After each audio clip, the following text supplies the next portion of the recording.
Di sebuah SMA, para siswa berjalan ke halaman pada hari yang cerah. Di kantin yang ramai, orang berbondong-bondong mengantri untuk makan siang. Seorang teman gemuk membawa nampan makanan ke meja, mencoba membangunkan temannya yang tertidur pulas. Gavin Clark, teman yang baik hati mendesak Gavin untuk bangun dan makan, mengatakan bahwa dia sudah membawakan makanan.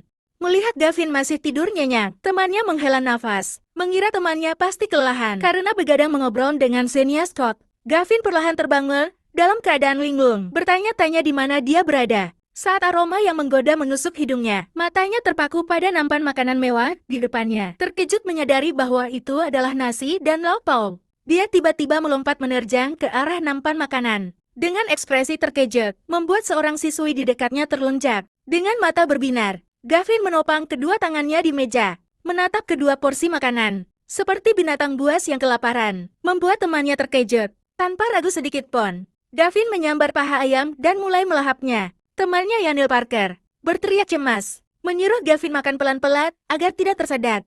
Menyaksikan pemandangan itu, Yanil dengan marah melompat berdiri, membentak bahwa itu adalah porsi makanannya. Setelah menghabiskan kedua nampan makanan, Gavin menghela nafas puas, mengelus perutnya yang kenyang, dan berbisik bahwa dia benar-benar telah kembali. Dia tidak bisa mempercayai kenyataan ini, bahwa dia benar-benar telah bereinkarnasi. Yanil dengan bingung bertanya, apakah Gavin sudah kenyang? Mengomel bahwa dia makan, seperti hantu kelaparan dari kehidupan sebelumnya, bahkan memakan porsinya sendiri. Gavin dengan tenang mengakui bahwa dia memang bereinkarnasi dari hantu kelaparan. Dengan tatapan dingin, dia mengungkapkan bahwa dalam banjir es besar di kehidupan sebelumnya, ia mati kelaparan. Yanil sama sekali tidak mengerti. Buru-buru bertanya ada apa menebak. Nebak, apakah Gavin telah putus dengan Xenia? Gavin memotong ucapan temannya dengan meletakkan tangan di bahunya. Dengan ekspresi serius, Gavin memanggil nama Yanil Parker, menegaskan bahwa sungguh luar biasa, ia masih hidup, dan mereka bisa memulai dari awal, mendapatkan kembali segalanya. Yanil Parker dengan kesal meminta Gavin berhenti bersikap menakutkan, menegaskan bahwa tentu saja dia masih hidup.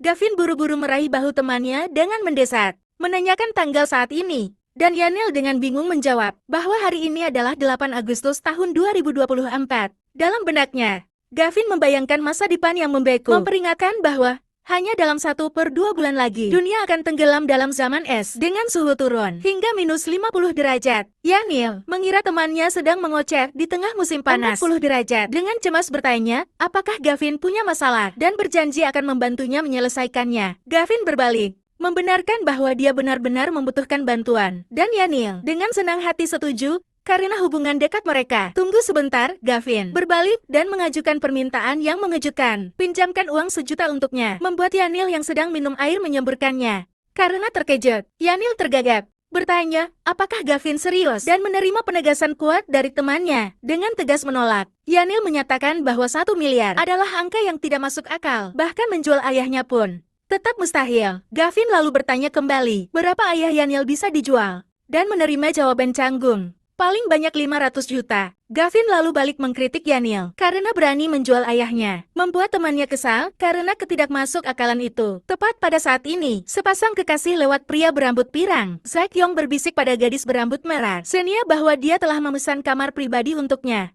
Mata Gavin dan Yanil segera tertarik pada pasangan yang baru saja muncul. Zaek dengan sombong menjanjikan Xenia malam di bioskop pribadi, dan dia membalas dengan genit. Yanil dengan panik menyadari dan memberitahu Gavin bahwa itu adalah Xenia Scott yang berselingkuh dengan Zaek Yong, pewaris kelompok naga. Gavin dan Yanil segera mencegat pasangan itu, menciptakan konfrontasi yang tegang. Tertangkap basah, Xenia Scott tampak sangat terkejut saat melihat Gavin. Yanil tidak bisa menahan amarahnya, dengan keras mempertanyakan tentang pengkhianatannya setelah semua yang telah dikorbankan Gavin. Namun, Xenia hanya melipat tangan dan tersenyum menantang. Dengan santai, mengakui bahwa semuanya persis seperti yang Gavin lihat. Serangkaian ingatan menyakitkan dari kehidupan sebelumnya membanjiri pikiran Gavin tentang bagaimana Xenia telah mengkhianatinya berkali-kali, akhirnya meninggalkannya mati kelaparan. Sementara Yanil mendesak temannya untuk pergi, Gavin tetap tenang, secara aneh, tersenyum dan berkata, tidak perlu terburu-buru. Yanil Parker berteriak marah, tidak mengerti mengapa masih ingin tinggal, padahal hanya melihat Xenia saja sudah membuatnya muak. Zaek Yong merangkul bahu Xenia, mencibir Gavin sebagai pengagum yang menyebalkan, seperti kumbang kotoran. Menurut ceritanya, Xenia melanjutkan dengan belak-belakan, menyatakan bahwa tindakan Gavin sebelumnya hanyalah pelecehan, dan dia menganggapnya menjijikkan. Gavin dengan dingin memotong perkataannya. Bertanya singkat. Sudah selesai bicara sementara, Zack terus memprovokasi Xenia. Memeluknya erat, menegaskan bahwa meskipun Gavin berlutut, dia tidak akan peduli. Zack adalah belahan jiwanya. Yanil mendesak temannya untuk pergi, agar tidak dipermalukan. Tetapi Gavin hanya dengan tenang meminta 5 menit lagi. Melihat kekerasan kepalan temannya, Yanil dengan putus asa bertanya-tanya, mengapa orang baik seperti Gavin tidak bisa melihat wajah asli Xenia. Mendengar itu, Zack mencibir, menantang, jika Gavin bisa membuat mereka senang. Dalam 5 menit, dia akan memberinya selembar tisu toilet bekas. Tiba-tiba tamparan keras terdengar. Gavin telah bertindak. Di tengah keterkejutan semua orang, Xenia berteriak ketakutan, memanggil nama Zack. Wajahnya pucat pasi melihat tindakan tiba-tiba mantan pacarnya. Yanil dan para siswa di sekitarnya terdiam, tidak bisa mempercayai apa yang baru saja terjadi. Memegang pipinya yang memerah, Zack menatap marah, bertanya dengan geram bagaimana Gavin berani memukulnya. Dia dengan gila-gilaan menerjang, berteriak akan membunuh Gavin yang masih berdiri diam. Dengan santai, tanpa perlu menghindar, Gavin melancarkan tendangan petir tepat di wajah Zack dan berteriak keras menyuruhnya pergi. Yanil berkeringat dingin, benar-benar terpana oleh kekuatan yang menakutkan yang baru saja ditunjukkan temannya. Ketika Zack jatuh tersungkur ke lantai, Xenia dengan panik berlari untuk membantunya. Dengan cemas menanyakan keadaannya. Dia berbalik mengancam Gavin, mengingatkannya bahwa dia telah menyentuh pelaris kelompok naga. Tetapi Zack hanya menepisnya. Percaya diri dengan kemampuan bela dirinya, Zack sekali lagi menerjang untuk menyerang, berteriak bahwa dia adalah sabuk hitam taekwondo. Tapi Gavin dengan mudah memblokir serangan itu, lalu melancarkan tembakan telak ke wajah Zack dengan jijik, menyebutnya sampah. Berdiri di atas tubuh rivalnya yang tidak sadarkan diri, Gavin berpikir dalam hati bahwa berkat teknik kultivasi yang dia pelajari selama kiamat, menangani pembual seperti Zack bukanlah hal yang sulit. Yanil Parker tertegun, tidak bisa mempercayai matanya saat bertanya pada Gavin. Sejak kapan dia menjadi sekeren itu? Sementara itu, Xenia Scott berlutut di samping Zack, yang tidak sadarkan diri. Dengan marah, menyebut Gavin biadab, dan mengancam bahwa dia akan menyesal. Dia berdiri, menunjuk tepat ke wajah Gavin, memerintahkannya untuk berlutut, meminta maaf kepada Zack, jika tidak dia tidak akan pernah memaafkannya. Menanggapi ancaman itu, Gavin melayangkan tamparan keras ke wajah Xenia, dengan dingin. Bertanya siapa dia sebenarnya. Zack yang telah bangkit, dengan marah, menyatakan akan menggunakan segalanya yang dimilikinya untuk menghancurkan Gavin seperti semut. Namun ancamannya, segera pukulan kuat ke perut oleh Gavin, membuatnya muntah darah. Memanfaatkan saat Zack tersungkur, Gavin dengan cepat merebut botol semprot kecil dari saku bajunya dan menyeringai. Dalam hati, karena telah menemukannya, ZAK panik dan menerjang, berteriak meminta Gavin mengembalikan barang itu. Gavin mengangkat botol semprot itu, menyindir Zack. Apakah dia merasa bersalah setelah menggunakan benda ini untuk mencelakai begitu banyak gadis? Tuan muda itu menyerang dengan gila-gilaan mulutnya, terus menyangkal dan meminta Gavin mengembalikan benda itu padanya. Tanpa ragu sedikit pun, Gavin menyemprotkan cairan kimia dalam botol itu langsung ke wajah Zack, membuatnya berteriak ngeri bahwa dia sudah gila. Zack memegangi kepalanya dan berteriak kesakitan yang luar biasa. Sementara Xenia di belakangnya panik, tidak mengerti apa yang sedang terjadi. Ketika Xenia mendekat dengan cemas, Zack yang kehilangan akan mendorongnya menjauh. Kuat, berteriak memintanya untuk menjauh darinya. Mata Zack memerah dengan urat darah, pupilnya menyempit, menunjukkan seseorang yang telah sepenuhnya kehilangan akal sehatnya. Seperti binatang buas, Zack menggeram lalu menerjang lurus ke arah Xenia, melemparkan siswa-siswa di sekitarnya. Dia mencengkeram gaun Xenia dan merobeknya dengan kasar. Xenia sangat ketakutan, memohon Zack untuk berhenti karena mereka berada di tengah kantin, mengabaikan permohonannya. Zack melanjutkan perilaku buasnya, membuat Xenia harus berteriak minta tolong dengan putus asa. Di tengah kekacauan, Gavin dengan tenang meletakkan tangannya di bahu Yanil, mengumumkan bahwa 5 menit telah habis dan sudah waktunya untuk pergi, meninggalkan sahabatnya yang masih kebingungan. Ia mengangkat botol semprot itu dan menjelaskan bahwa ini afrodisiak yang sangat kuat, yang biasa Zack gunakan untuk mencelakai orang lain. Dan kali ini, dia hanya membiarkannya merasakan karmanya sendiri. Menanggapi kekhawatiran Yanil tentang Zack yang mungkin melapor ke polisi, Gavin dengan percaya diri menjelaskan bahwa Zack tidak akan pernah berani mengungkapkan senjata rahasia kotornya. Dia menyeringai, menegaskan bahwa dengan harga diri seorang pewaris, Zack pasti akan datang sendiri untuk membalas dendam. Yanil mengangguk dalam diam.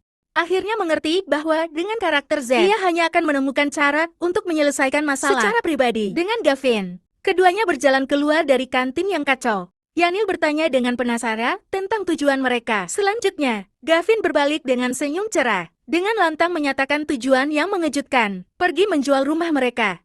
Dengan cepat tiba di sebuah perusahaan real estate. Yanil hanya sempat memanggil nama temannya dengan kebingungan. Meskipun Yanil dengan putus asa mencoba mencegahnya menjual satu-satunya kenang-kenangan orang tuanya, Gavin tetap dengan tegas menandatangani kontrak.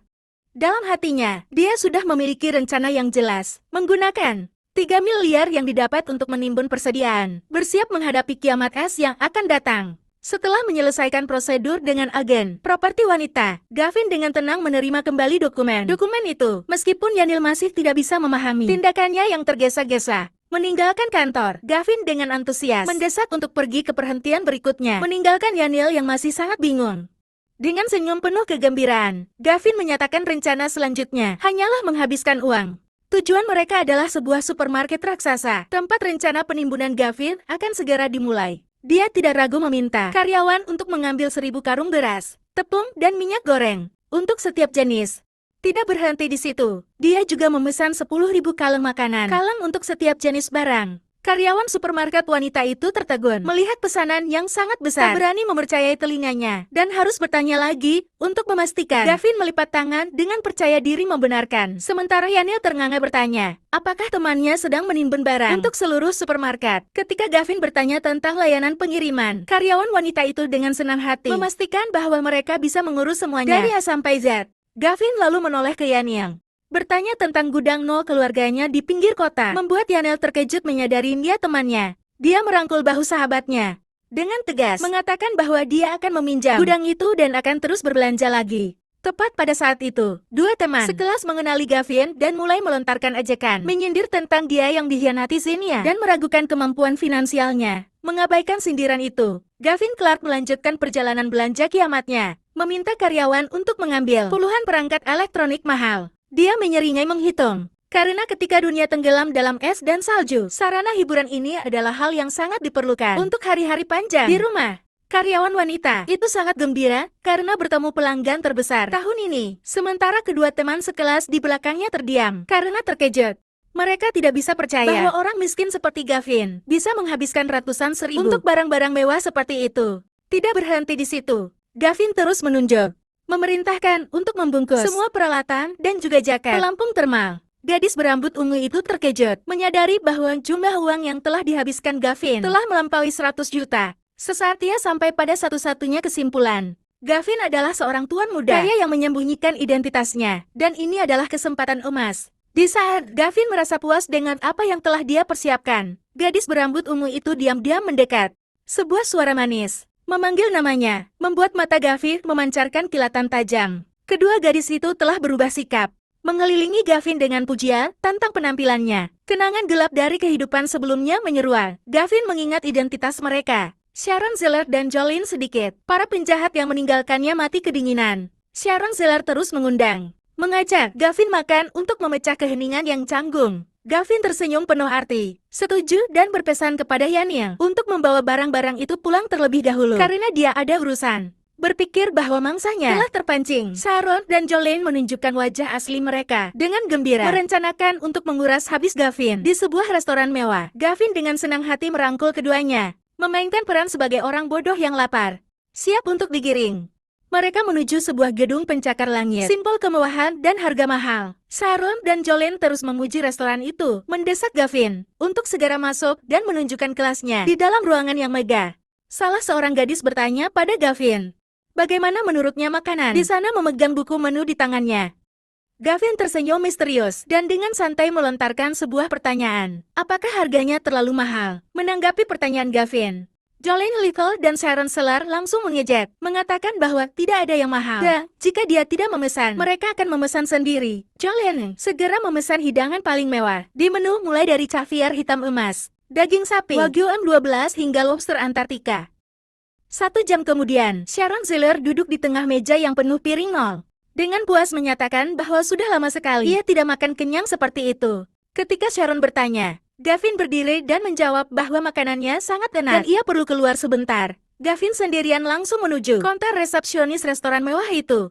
Alih-alih membayar tagihan, justru ia membuat karyawan wanita itu terkejut ketika meminta untuk menyiapkan 100 meja pesta. yang sama persis agar ia bisa mendapatkan di 10 hari kemudian. Resepsionis wanita itu terkejut hingga ternganga. Tergagap, bertanya, apakah ia yakin dengan pesanan raksasa itu? Gavin dengan tenang mengeluarkan kartu VIP emas, berbinar-binar, bahwa ia bisa membayar. Di wajah dalam hati, ia teringat hari kiamat, di mana ia harus makan makanan kalang, sampai muak dan bertekad untuk menimbun pesta ini demi menjamin kualitas hidup. Sementara itu, Jolene dan Sharon melihat punggung Gavin. Diam-diam menganggapnya sebagai orang kaya bodoh dan berencana untuk memanfaatkannya untuk berbelanja lebih banyak. Resepsionis wanita itu kembali ke meja dengan gembira bahwa pesanan 100 meja pesta telah dikonfirmasi. Lalu dengan lembut menyebutkan tagihan makan. Gavin dengan dingin melemparkan kartu itu ke arah karyawan. Dengan tegas menyatakan bahwa kedua gadis itu bisa membayar sendiri. Ia tersenyum puas, berpikir bahwa uang hasil penjualan rumah hampir habis. Sudah saatnya mencari platform pinjaman. Sejenak, Gavin mengakses situs web pinjaman di ponselnya. Ia berkata pada dirinya sendiri bahwa ia tidak bisa berhenti. Setelah menarik 27 miliar dari 36 platform, masih banyak tempat lain untuk dieksploitasi. Tepat pada saat itu, ponselnya berdering dengan nama penelepon Sharon Zeller di ujung telepon. Sharon berteriak marah, menanyakan di mana Gavin. Di belakangnya, ada Jolene dan karyawan restoran yang sedang menunggu. Gavin hanya tersenyum dengan santai, berbohong bahwa ia ada urusan mendadak dan sedang dalam perjalanan pulang. Dengan senyum sinis penuh provokasi, ia mengakhiri panggilan dengan sebuah pertanyaan. Mengapa saya harus membayar? Di ujung telepon, Sharon Zeller berteriak marah, mempertanyakan mengapa Gavin tidak membayar makanan. Gavin Clark dengan santai membalas, mengungkapkan bahwa kedua gadis itulah yang menyeretnya ke sini dan dengan senaknya memesan hidangan termahal. Sharon terdiam tergagap, bertanya, apakah Gavin benar-benar akan memaksa dia untuk membayar tagihan mahal ini? Gavin hanya mencibir, menyindir bahwa ia sudah memperingatkan sebelumnya, tetapi mereka tetap sengaja memilih santapan termewah. Sharon mulai menghina, menyebut Gavin sebagai pecundang miskin yang tidak punya uang, tapi tetap saja jalan. Namun, perkataan Gavin melalui telepon membuatnya terkejut ketika ia menyuruhnya bertanya kepada karyawan, apakah ia memesan 100 meja pesta yang sama persis, dan resepsionis wanita itu tersenyum membenarkannya. Wajah Sharon berubah sejenak. Ia beralih ke nada memohon, meminta Gavin kembali, karena ia percaya Gavin tidak mungkin kekurangan uang untuk satu meja makan kecil ini. Gavin dengan dingin menutup telepon, melontarkan kalimat meremehkan bahwa ia tidak akan memanjakan orang bodoh yang busuk. Ketika wanita itu dengan tegas mengumumkan bahwa restoran tidak mengizinkan utang, Sharon dan Jolene benar-benar panik. Kemarahan meledak. Sharon memutuskan akan menelepon seseorang pemburu untuk memberi Gavin pelajaran yang tak terlupakan. Sementara itu, sudah berdiri di depan sebuah loket penjualan lotre. Rencana lain sedang terbentuk di benaknya. Ia tersenyum percaya diri, mengingat kenangan dari kehidupan sebelumnya tentang bagaimana ia memenangkan hadiah besar. Tepat pada saat ini, memegang tiket lotre yang baru dibeli di tangannya, Gavin tahu bahwa ia hanya perlu bersabar, menunggu 2 hari lagi untuk mendapatkan modal yang sangat besar. Ia kembali ke gudang dan memanggil teman dekatnya, Yanil Parker, yang sedang duduk lelah di lantai. Yanil segera mengeluh karena ditinggalkan temannya untuk makan mewah, tapi Gavin dan berjanji akan mengajaknya mencari sedikit sensasi di malam hari. Berdiri di tengah gudang yang penuh barang, Yanil tidak bisa mengerti mengapa Gavin menghamburkan uang untuk hal-hal ini. Gavin dengan serius menjelaskan bahwa ketika kiamat es tiba, ini akan menjadi barang-barang penyelamat hidup, dan ia sangat berharap temannya percaya. Yanil tertawa canggung, mengakui bahwa ia tidak bisa mempercayai cerita gila ini. Meskipun Gavin terlihat sepenuhnya normal, Gavin hanya tersenyum penuh arti, menegaskan bahwa tidak perlu terburu-buru. Hanya dalam beberapa hari lagi, Yanil pasti akan percaya padanya. Begitu keluar dari gudang, Gavin Clark dan Yanil Parker dihadang oleh sekelompok preman. Pemimpinnya berbicara untuk mengonfirmasi identitasnya. Gavin dengan tenang mengakui, sekaligus menebak bahwa mereka adalah anak buah dinding pemburu. Si kepala botak mengayunkan tongkat bisbol, menertawakan Gavin sebagai siswa miskin yang berani menyentuh wanita. Hunter panik melihat situasi itu. Yanil buru-buru berbicara untuk menengahi dan mengancam akan memanggil polisi. Si kepala botak dan pria berambut pirang itu hanya tertawa terbahak-bahak, menantang bahwa kaki mereka akan dipatahkan sebelum polisi sempat tiba. Namun Gavin tersenyum menghentikan temannya,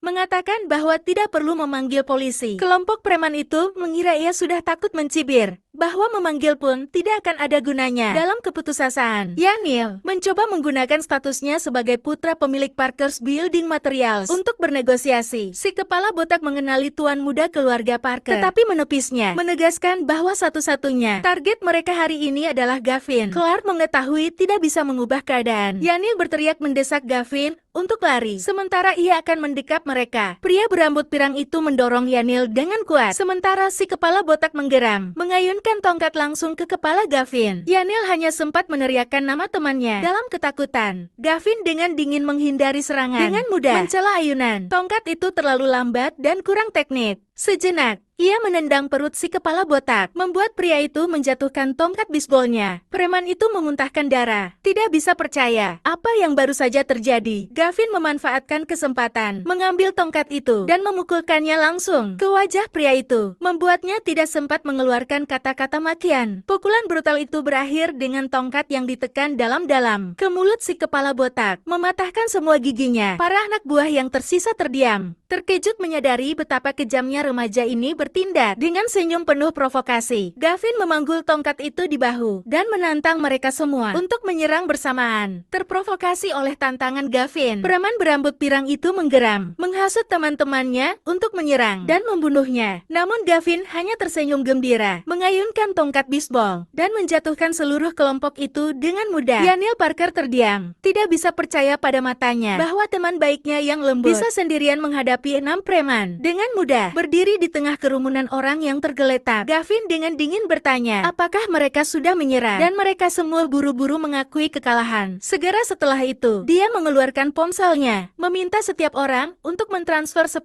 juta kepadanya. Ketika pria berambut pirang itu berani menyebut ini pemerasan, Gavin tanpa sepatah kata menusukkan ujung tongkatnya dengan kuat ke perutnya. Dia menggertakkan gigi, memperingatkan bahwa merekalah yang memulai masalah terlebih dahulu. Jika tidak membayar, dia akan mematahkan ketiga kaki setiap orang. Gavin menerima pemberitahuan bahwa ada tambahan 60 juta. Dia berkata pada dirinya sendiri bahwa dia tidak jahat, melainkan hanya pola pikir seorang siswa yang telah lama mati. Setelah selamat, Gavin merangkul Yanil yang masih kebingungan, berjanji akan membawanya ke tempat yang sangat menarik. Tempat itu ternyata adalah sebuah klub malam mewah. Gemerlap lampu dengan para penari seksi. Yanil segera terpikat oleh suasana ramai, berseru bahwa inilah tempat yang tepat untuk menghilangkan stres. Namun Gavin langsung menuju ke bar, memberitahu karyawan wanita itu bahwa dia datang untuk mengantarkan barang. Itu Tuan Jacobs. Keduanya dibawa ke koridor yang lebih dalam, yang dijaga oleh puluhan pengawal berjas hitam, yang tampak mengancam. Yanil gemetar ketakutan, tergagap bertanya, apakah ini yang Gavin sebut menarik? Dan temannya hanya tersenyum misterius. Sebagai balasan, dalam kepanikan, Yanil berteriak bahwa jantungnya akan meledak karena ketakutan, dan mempertanyakan apa yang Gavin lakukan. Tepat pada saat itu, para pengawal serentak membungkuk kepada seorang pria tua berambut perak yang baru saja muncul. Dengan hormat memanggilnya Mr. Low. Mr. Low menyipitkan mata menatap Gavin, bertanya dengan suara berat, apakah dia datang untuk mengantarkan barang? Karena dia belum pernah bertemu dengannya. Gavin tersenyum percaya diri, mengakui bahwa ini adalah pertemuan pertama mereka, dan mengatakan bahwa dia datang segera setelah mendengar bahwa Mr. Low sedang menerima barang. Mr. Low mengerutkan kening, menyelidiki dari mana dua remaja dengan tangan kosong mendapatkan barang dagangan. Gavin dengan santai menjawab bahwa barang dagangan itu adalah diri mereka sendiri, membuat Mr. Low tertawa. Karena ini pertama kalinya dia bertemu seseorang yang menyerahkan diri sebagai barang dagangan. Senyumnya menghilang. Mr. Low menggeram, memerintahkan anak buahnya yang bersenjata untuk menangkap keduanya. Dengan pistol yang ditodongkan kepadanya, Yanil Parker sangat panik, buru-buru memamerkan latar belakang keluarga ayahnya dengan harapan nyawanya diampuni. Sementara Yanil panik bertanya apa yang terjadi. Gavin dengan tenang mengungkapkan bahwa Mr. Low adalah seorang pedagang organ manusia. Yanil berteriak ngeri, tidak bisa mengerti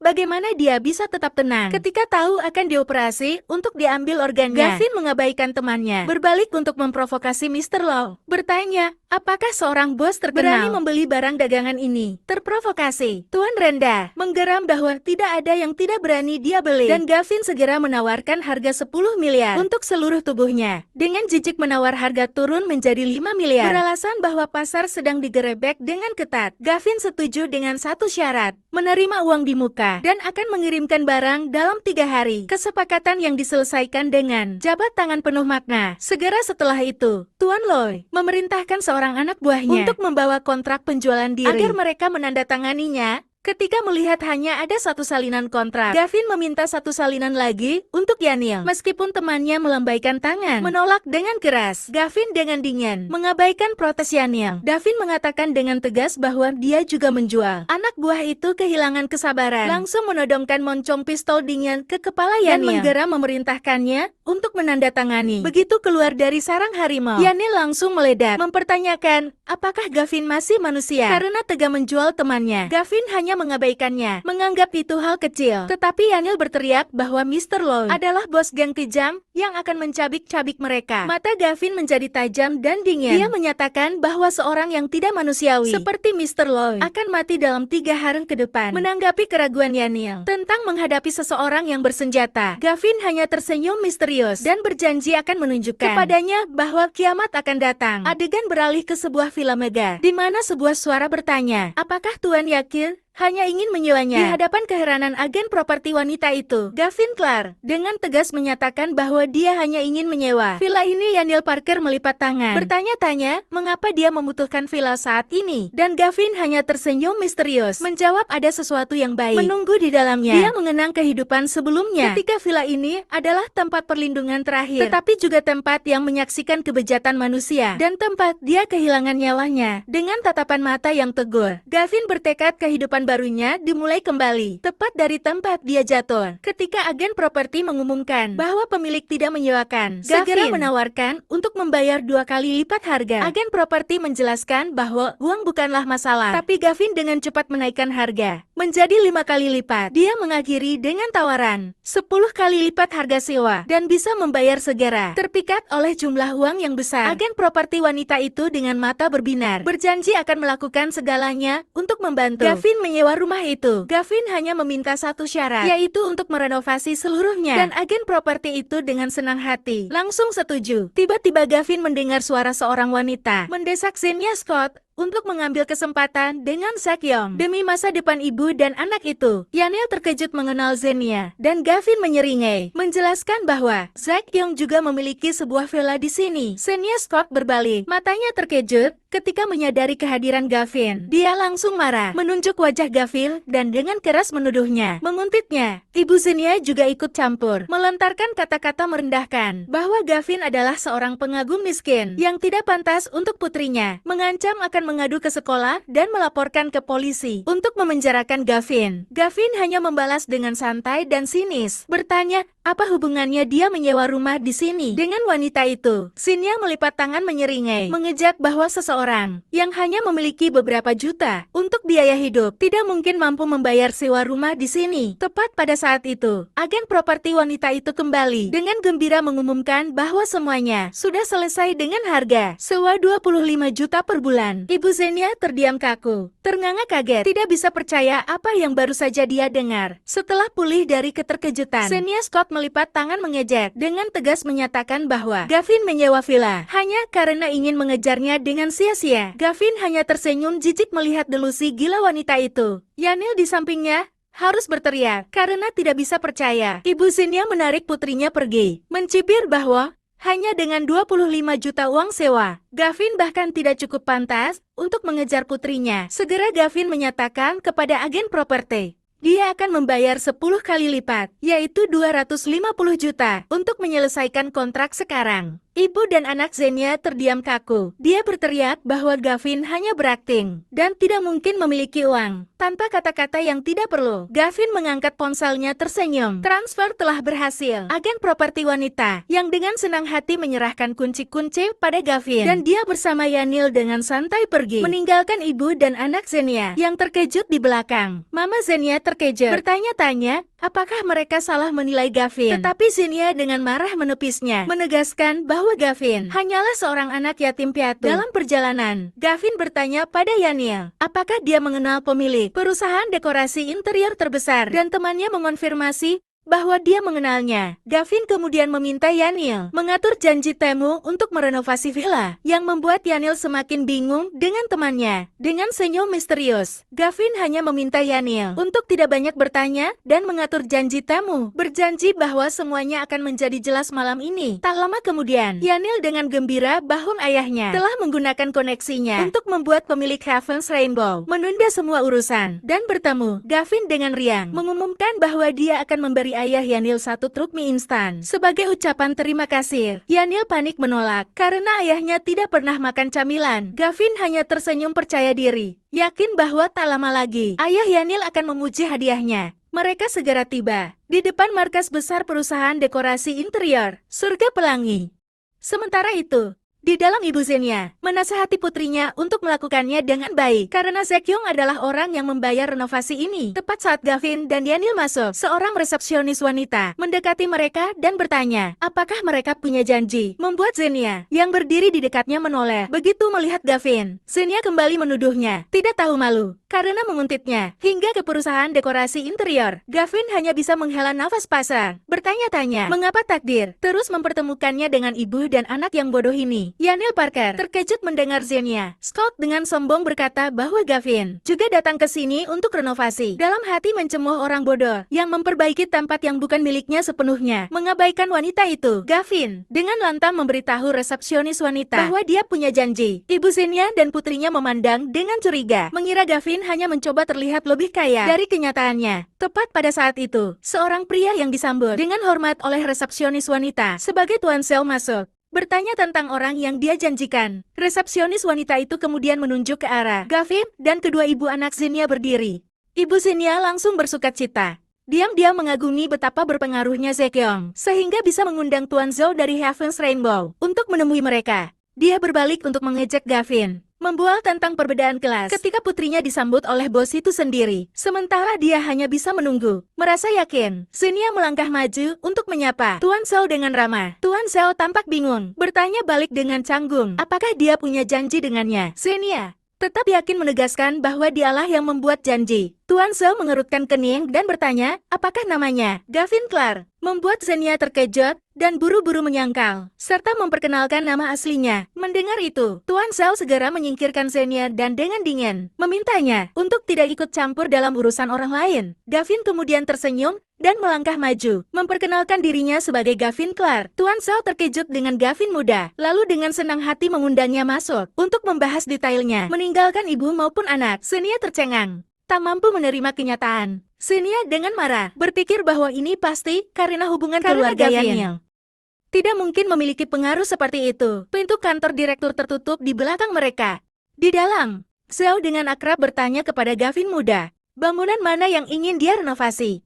Gavin tersenyum percaya diri, menjawab bahwa yang ingin dia renovasi adalah sebuah villa. Tuan Zhou menganggap itu hanya masalah kecil dan mulai mencantumkan paket anggaran biasa, menyarankan agar direktur desain bekerja secara rinci dengannya. Gavin Clark dengan percaya diri menyarankan agar Tuan Zhou secara pribadi mendiskusikan proyek ini. Tuan Zhou sedikit meremehkan, menjawab bahwa dia sangat sibuk dan hanya menangani proyek besar secara pribadi. Gavin kemudian berdiri dan menegaskan bahwa ini adalah proyek besar, membuat Tuan Zhou berbalik untuk bertanya tentang anggarannya. Dia dengan santai menyebutkan angka minimal 300 miliar. Sementara direktur itu masih tertawa. Namun senyum Tuan Zhou langsung membeku ketika dia menyadari angka besar yang baru saja dia dengar. Benar-benar terkejut. Dia tergagap, bertanya lagi untuk memastikan bahwa itu 300 miliar, bukan 300 juta. Gavin hanya tersenyum tenang, dengan tegas mengkonfirmasi angka 300 miliar. Seorang direktur desain bergegas datang untuk mengambil. Pak Zhou segera menepisnya dan menyatakan bahwa dia akan secara pribadi bertanggung jawab atas proyek ini. Masih ragu, Tuan Zhou bertanya-tanya bahwa dengan uang sebanyak itu, orang bisa membeli villa baru, apalagi merenovasinya. Tanpa banyak bicara, Gavin hanya menyerahkan gulungan gambar desain untuk dilihatnya. Begitu membuka gambar itu, Tuan Zhou sangat ketakutan. Bertanya, Apakah dia sedang membangun benteng atau bunker? Gavin menyeringai, menyatakan bahwa dia bisa membayar lebih jika perlu. Satu-satunya permintaan adalah harus selesai dalam waktu 1/2 bulan. Membaca detailnya dengan cermat, Tuan Zhao menyadari persyaratan yang tidak masuk akal, seperti sistem ketahanan terhadap suhu di bawah 50 derajat dan plat baja setebal 20 cm. Menyimpulkan bahwa ini adalah bunker perang untuk kiamat. Remaja itu memintanya untuk menganggap kiamat benar-benar akan datang, sambil menawarkan untuk membayar uang muka 200 miliar hari ini. Terpikat oleh ketegasan Gavin, Tuan Zhao setuju untuk mengerahkan seluruh sumber daya perusahaan untuk menyelesaikan rumah aman dalam 1/2 bulan. Dalam perjalanan pulang, Daniel Parker tidak percaya, berteriak bahwa Gavin gila karena menghabiskan 300 miliar untuk merenovasi villa sewahan. Gavin hanya menjelaskan bahwa uang akan segera tidak berharga, tapi Daniel masih tidak mengerti dari mana dia mendapatkan uang muka 200 miliar. Dia dengan santai mengungkapkan bahwa dia meminjam 1 triliun dengan bunga tinggi, membuat Daniel memperingatkan tentang konsekuensinya jika ramalan kiamat tidak terwujud. Tepat pada saat itu, Xenia Scott dan ibunya muncul, mengejek dan bertanya berapa banyak yang dihabiskan Gavin untuk renovasi. Menganggapnya hanya trik murahan untuk mencari perhatian. Gavin Clark dengan jijik menjawab, menegaskan bahwa urusannya tidak ada hubungannya dengan kalian. Ibu Xenia segera menyela dengan mengejek, membual bahwa putrinya telah menghabiskan 100 juta untuk memperbaiki rumah dan mengajari Gavin apa itu kekuatan sejati. Tidak tahan lagi, Daniel Parker dengan keras membantah bahwa 100 juta bukanlah apa-apa karena Gavin telah menghabiskan 300 miliar. Ibu dan anak tertawa terbahak-bahak, menganggap itu adalah kebohongan paling konyol yang pernah mereka dengar. Gavin hanya tersenyum menantang, mengajukan taruhan. Jika dia benar-benar menghabiskan jumlah itu, Ibu Xenia harus memanggilnya ayah. Yakin bahwa dia telah menyelidiki dan tahu Gavin hanya punya 300 juta dari menjual rumah. Xenia memperingatkannya untuk tidak menjadi bodoh karena cinta dan menjadi miskin. Dengan ekspresi serakah, Ibu Xenia segera menerima taruhan, yakin akan kemenangannya. Tepat pada saat itu, seorang karyawan wanita dari perusahaan furnitur berlari karena dia lupa kontraknya. Ibu Xenia segera merebut kertas itu dengan bersemangat, menyatakan akan mengungkap kebohongan Gavin di depan semua orang. Namun ketika melihat angka di kontrak, wajahnya langsung berubah karena ngeri. Xenia masih sombong. Apakah itu hanya angka kecil yang menyedihkan? Berkeringat dingin, sang ibu tergagap mengkonfirmasi angka yang luar biasa. Tak sanggup menerima kenyataan, dia berteriak dengan liar, bersikeras bahwa kontrak itu pasti palsu. Resepsionis wanita itu kemudian dengan tegas berdiri sebagai saksi, dipastikan bahwa kontrak itu ditandatangani oleh direktur, dan memperingatkan akan menuntut pertanggungjawaban hukum jika mereka terus memfitnah. Gavin dengan dingin melangkah maju, meminta wanita itu untuk menepati janjinya, membuat wanita itu marah karena dipaksa oleh seorang anak memanggilnya ayah. Tanpa sepatah kata pun, Gavin mengangkat tangannya dan menampar wajah wanita dengan santai berbalik dan pergi dengan senang hati. Sementara Xenia buru-buru menopang ibunya yang terhuyung di belakang, memeluk ibunya dengan tamparan merah di pipinya. Xenia berteriak dalam kemarahan, bersumpah tidak akan pernah memaafkan Gavin. Pemandangan kemudian beralih ke sebuah villa megah dan indah di bawah langit malam yang tenang. Di villa Daniel Parker bertanya dengan canggung, mengapa mereka kembali ke sini? Gavin Clark menyeringai, menegaskan bahwa dia akan membuat Daniel percaya bahwa kiamat akan datang. Saat Gavin menaiki tangga, Daniel hanya bisa berpikir bahwa temannya entah sudah gila, atau apa yang dikatakannya adalah kebenaran. Di luar di tengah malam musim panas yang dingin membeku, Daniel menggigil karena sudah menunggu selama 2 jam, dan mengancam akan pulang tidur. Gavin mendongak dari ponselnya. Matanya tajam saat menyatakan bahwa saat-saat penting akan segera tiba. Seketika seberkas cahaya terang merobek langit malam, dan Gavin menegaskan bahwa itu telah tiba. Masih ragu, Daniel mengira itu hanyalah bintang jatuh biasa. Gavin dengan tenang menjelaskan bahwa kiamat sebenarnya masih 1/2 bulan lagi. Tetapi malam-malam dingin dan banyaknya bintang jatuh adalah pertanda. Daniel tiba-tiba sangat ketakutan, menunjuk ke langit dan berteriak bahwa bintang jatuh itu meluncur langsung ke arah mereka. Gavin teringat kehidupan sebelumnya, mengetahui bahwa bintang jatuh ini adalah kesempatan untuk membangkitkan kekuatan yang menciptakan banyak kekuatan palsu yang kuat. Dia tahu betul bintang jatuh ini adalah yang jatuh di villa terbengkalai ini, dan di kehidupan sebelumnya secara tak sengaja dijemput oleh maling yang melihat meteor itu datang. Daniel menarik temannya, berteriak ketakutan dan mendesaknya untuk melarikan diri, tapi Gavin justru berlari ke depan dengan mata membara. menyatakan bahwa kesempatan ini harus menjadi miliknya. Yanil berteriak putus asa, bertanya, apakah Gavin ingin mencari kematian? Terlepas dari peringatan itu, Gavin merentangkan tangannya, siap menerima energi dari alam semesta. Yanil terdiam, tak percaya bahwa temannya telah hancur menjadi abu oleh bintang jatuh itu. Namun kemudian, berdiri tegak di tengah cahaya kemasan yang terang, bergumam pada dirinya sendiri bahwa atribut fisiknya telah bertambah 5 kali lipat. Dia berbalik dengan senyum percaya diri, bertanya kepada Yanil, apakah temannya sekarang percaya padanya? Yanil Parker benar-benar tercengang, tergagap bertanya bagaimana Gavin bisa masih hidup. Gavin seluruh tubuhnya diselimuti aura yang cemerlang, menyatakan bahwa dia tidak hanya tidak mati, tetapi juga mendapatkan kekuatan khusus, menjadi jauh lebih kuat. Masih ragu, Yanil mendorong kacamatanya, menanyai bahwa dia tidak melihat ada yang berbeda, dan bertanya-tanya bagaimana Gavin menjadi begitu kuat. Tiba-tiba tangan yang kokoh diletakkan di bahu Yanil, membuatnya terkejut. Tanpa penjelasan, Gavin mengangkat seluruh tubuh besar Yanil ke udara dengan satu tangan, meskipun temannya berteriak ketakutan. Dengan senyum penuh percaya diri, Gavin bertanya, apakah Yanil sekarang percaya padanya, menyadari bahwa seseorang yang beratnya lebih dari 90 kg, seperti dirinya, dapat diangkat hanya dengan satu tangan. Mimpi buruk Yanil berlanjut saat Gavin menahannya melayang tepat di tepi atap. Gavin memerintahkan dengan tatapan tegas, bersiap untuk tindakan gila berikutnya. Dia dengan tegas melompat dari gedung, menyeret Yanil yang berteriak putus asa, karena mengira mereka berdua akan mati. Suara bung bergema saat keduanya mendarat dengan selamat. Gavin menahan benturan itu sepenuhnya. Yanil membuka matanya lebar-lebar, tidak percaya bahwa dia benar-benar aman tanpa cedera. Percaya sekarang? Gavin bertanya lagi, dan kali ini mengakui bahwa dia sepenuhnya percaya setelah menyaksikan lompatan dari ketinggian 10 meter tanpa cedera di sebuah villa mewah, mendekati putrinya yang berdiri termenung di dekat jendela dan bertanya, apa yang sedang dilihatnya? Senia menjawab dengan kesal bahwa dia melihat bintang jatuh di dekat rumah Swan. Gavin membuat ibunya dengan kejam mengutuk bahwa seharusnya bintang itu jatuh. Senia tertawa sinis, meyakinkan ibunya bahwa Zaek Yong akan segera kembali dan pasti tidak akan membiarkan Gavin tenang. Tepat pada saat itu, bel pintu berbunyi, menginterupsi percakapan ibu dan anak itu. Ibu Senia bergegas menyambut Tuan Muda Yong, yang begitu tiba, langsung bertanya di mana Senia berada.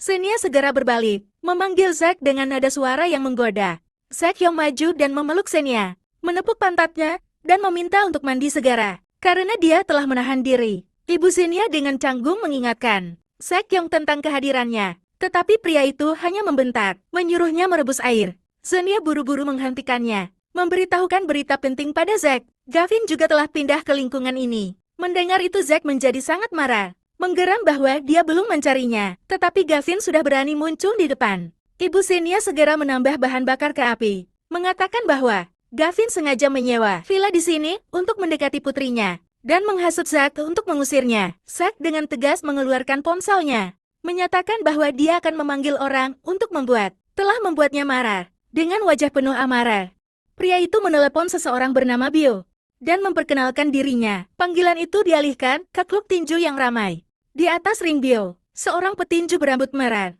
diizinkan untuk menghentikan pertarungan sejenak. Untuk menjawab telepon dari tuan muda keluarga Yong, Zaek menyeringai, dan menawarkan 20 juta untuknya mengurus seseorang. Dia dengan percaya diri menerima. Berjanji akan menyelesaikan tugas itu dan melaporkan dalam waktu 2 jam. Setelah menutup telepon, dia berbalik pada lawannya, mendeklarasikan bahwa dia punya urusan yang harus diselesaikan, dan ingin mengakhiri pertarungan segera. Merasa diremehkan, dan menggeram bahwa pendatang baru, seperti Bio mencari kematiannya sendiri. Tanpa sepatah kata pun, Bio melancarkan pukulan dahsyat langsung ke rahang. Lawannya kerumunan penonton tercengang, tidak percaya bahwa seorang pendatang baru dapat menjatuhkan juara tinju bawah tanah, hanya dengan satu pukulan, dan meneriakkan kelahiran raja baru. Sementara itu, di villa baru, ke malam hari dan memikirkan fase awal kiamat. WAKTUS, Yanil Parker meratapi nasib umat manusia yang kejam. Dan Gavin bertanya, apakah temannya telah memutuskan masa depannya? Tanpa ragu Yanil bangkit berdiri, menegaskan bahwa dia akan mengikuti semua perkataan Gavin dan melakukan apapun yang diminta. Gavin dengan tenang memerintahkan Yanil untuk pulang terlebih dahulu dan menjual ayahnya. Yanil dengan bingung menjelaskan bahwa meskipun ayahnya memiliki harta, membujuknya untuk percaya pada kiamat hanya akan membuatnya berpikir bahwa dia sudah gila. Gavin Clark dengan serius menjelaskan bahwa hanya dalam 1/2 bulan lagi, uang akan menjadi tidak berharga, hanya perbekalan yang layak dimiliki. Mendengar itu Yanil Parker bertekad, menyatakan bahwa meskipun ayahnya memukulnya sampai mati, dia akan mengikuti kata-kata temannya dan segera pulang. Tiba-tiba mata Gavin menjadi tajam saat dia merasakan sesuatu. Ia buru-buru memberi isyarat pada Yanil. Segera Gavin melihat keluar. Pengumuman bahwa ada seseorang yang mengepung seluruh villa. Di luar sekelompok preman menunggu. Pemimpin mereka, Bill, memerintahkan anak buahnya untuk mendobrak pintu. Seorang pria bertubuh kekar yang membawa palu godam, dengan bersemangat menerima perintah, meneriakkan bahwa dia akan melakukannya. Dengan seringai jahat, dia mengayunkan palu raksasa ke arah pintu kayu. Namun begitu pintu hancur, gaya reaksi yang sangat kuat, melemparkan pria dan palunya terbang mundur. Di ambang pintu, Gavin berdiri dengan tenang, dengan dingin, menanyakan identitas para tamu tak diundang. Sementara Yanil bersembunyi ketakutan di belakang. Bill terkejut melihat targetnya mengenali mereka. Dia bertanya, apakah Gavin seorang petarung profesional? Gavin menyeringai. Dia mengenali pemimpinnya sebagai Duan Hubiao. Dari ingatan kehidupan sebelumnya, Biao tercengang. Tidak mengerti bagaimana seorang siswa bisa mengetahui namanya. Dalam benak Gavin, ingatan tentang Duan Hubiao muncul. Seseorang yang beruntung dan masih memiliki sedikit hati nurani. Ia menunjuk langsung ke wajah Gavin dengan angkuh, menyatakan bahwa dia dikirim oleh Zack Yong untuk membuat Gavin lumpuh dan terbaring di tempat tidur. Menanggapi ancaman itu, Gavin hanya menyilangkan tangan dan tertawa mengejek, memerintahkan mereka untuk pergi. Marah karena diremehkan, ia meraung dan menyerang dengan pukulan kuat. Gavin hanya memejamkan mata. Dalam persepsinya, pukulan itu sangat lambat. Hanya dalam sepersekian detik, dia dengan ringan menghindari serangan itu. Ia sangat terkejut dengan refleksnya yang luar biasa. Lawannya segera, setelah menghindari serangan itu, Gavin menggelar tembakan siku yang menentukan ke dada Biao, membuatnya terlempar. Anak buah Biao terdiam, tidak percaya bahwa bos mereka, juara tinju bawah tanah, bisa dikalahkan dengan mudah. Biao berlutut memegangi dadanya dan terengah-engah, menyadari bahwa lawannya tidak biasa. Gavin dengan dingin bertanya, apakah dia menyerah? Namun dengan harga diri seorang petarung, Duan Hubiao mengertakkan gigi dan meraung bahwa orang yang bisa membuatnya tunduk belum lahir. Menanggapi kekerasan kepala itu, Gavin meluncurkan tendangan mengerikan, menjatuhkan Biao untuk kedua kalinya. Saat Biao terkapar di tanah, Gavin hanya bertanya lagi dengan santai. Meskipun tubuhnya kalah tekad, Biao tidak mau menyerah. Dia berpikir dalam hati bahwa dia tidak akan pernah menyerah. Gavin tersenyum, mengungkapkan bahwa kekeras kepalaan Biao adalah yang dia inginkan dan mengajukan tawaran bekerja untuknya sebagai imbalan atas cara untuk menyelamatkan adiknya. Biao tercengang, dia tidak mengerti mengapa rahasia terbesarnya diketahui oleh orang asing ini. Gavin menceritakan penyakit mematikan adik Biao, tentang pertarungan hidup mati yang dia ikuti hanya untuk mendapatkan uang untuk pengobatannya. Kebanggaannya hancur. Biao mendongak dengan mata putus asa, bertanya, apakah Gavin benar-benar bisa menyelamatkan adiknya? Dengan percaya diri menegaskan bahwa dia adalah satu-satunya orang di dunia ini yang tahu caranya. Bertaruh pada kepercayaan Biao. Tanpa pilihan lain, Biao setuju untuk tunduk, menyatakan bahwa dia akan percaya dan melakukan apapun yang diminta Gavin. Gavin memerintahkan Biao untuk mencari Zack Yong, membuatnya lumpuh selama 1/2 bulan, dan memeras uang sebanyak mungkin. Mata Biao berbinar dengan tekad. Dia diam-diam menerima tugas itu. Segera Biao mengumpulkan saudara-saudaranya, dan dengan lantang memerintahkan mereka semua untuk mengikutinya. Di depan keraguan anak buahnya, Biao dengan tegas menyatakan bahwa dia harus memanfaatkan setiap harapan untuk menyelamatkan adiknya.